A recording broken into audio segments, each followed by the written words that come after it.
आज तुला तुझ्या प्रश्नाचं उत्तर नक्की मिळेल. संयम ठेव आणि मनापासून ऐक.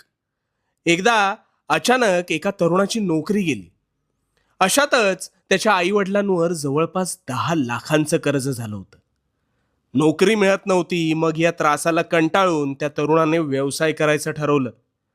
आता अगदीच काही नाही म्हणून कमी भांडवलात त्याने सकाळचा नाश्ता द्यायला सुरुवात केली. आता व्यवसायात सुद्धा यश मिळेल की नाही ही साशंकता त्याच्या मनात होतीच, पण तरीही तरीही त्याने जिद्द सोडली नाही. सुरुवातीला अगदीच किरकोळ व्यवसाय व्हायचा, पण तो थांबला नाही. आता अशातच एका गरीब आजीने त्याच्याकडून एकदा पोहे खाल्ले आणि ते तिला प्रचंड आवडले. तिने संपूर्ण गावभर त्या पोह्याचे कोड कौतुक केले आणि बघता बघता त्याच्या ह्या चवीमुळे लोकांचा ओघ वाढत गेला आणि पंचक्रोशीत त्यातूनच त्याचं नाव सुद्धा झालं.